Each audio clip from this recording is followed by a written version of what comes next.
Hi, everybody. This is Todd Creager.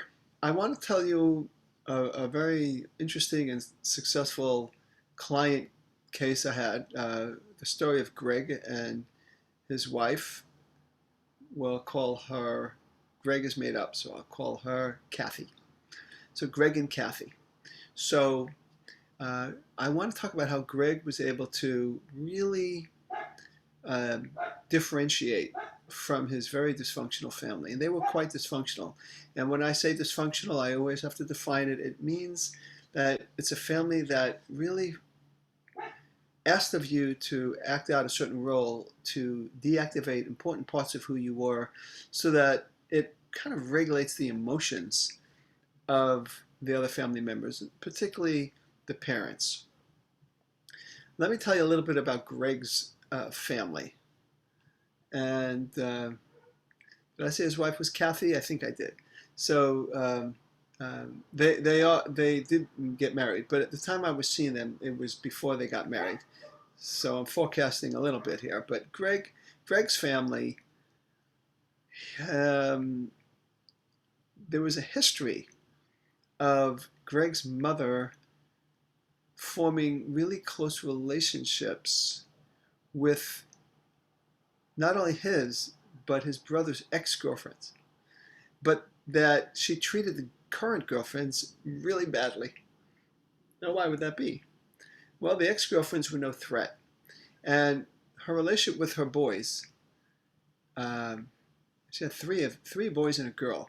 The oldest boy got married, but he did everything his mom wanted. Um, the daughter-in-law pretty much just didn't speak up, so that kind of worked with that family dynamic. The second one in line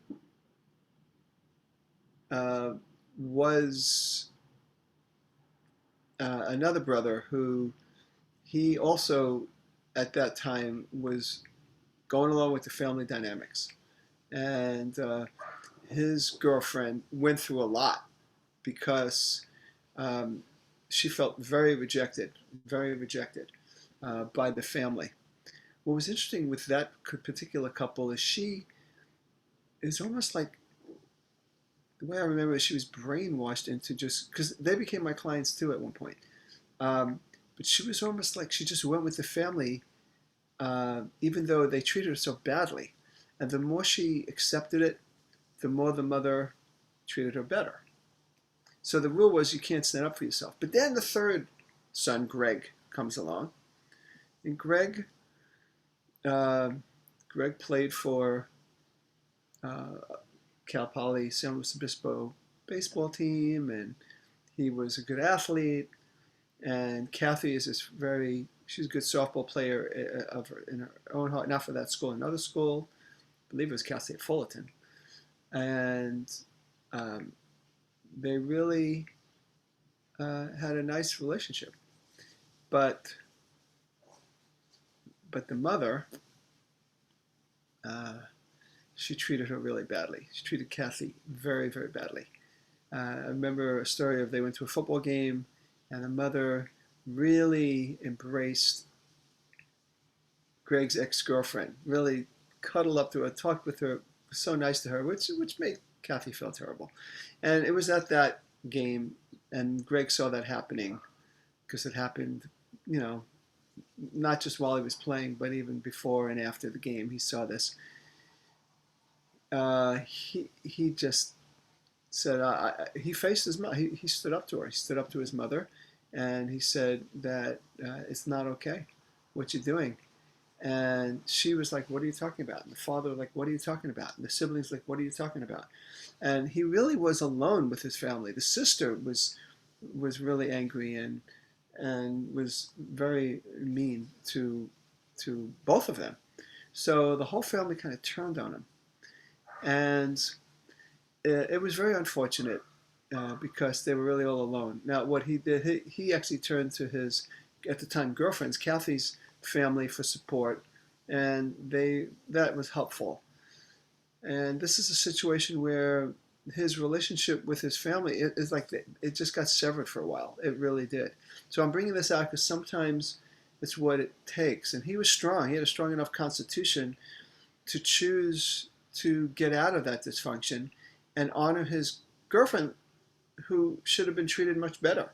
And this is what happens sometimes in these dysfunctional situations where, in this case, the mother had anxiety. I know when my kids meet their new partners, I'm like, I'm not the center of attention anymore. It's not exactly 100% wonderful, even though I am happy for them when they're happy. But when you have a parent such as my wife and I who can manage those feelings and understand that children grow up and they're not going to be in our grasp, then they're free. They feel free to make their own decisions and make their own moves.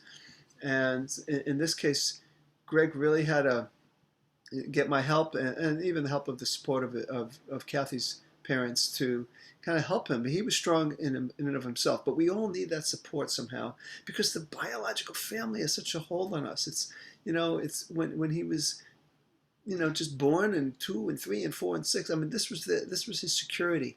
It's very hard to stand up to that, and oftentimes a person like Greg is left with a choice like I have to either give up my family or give up myself.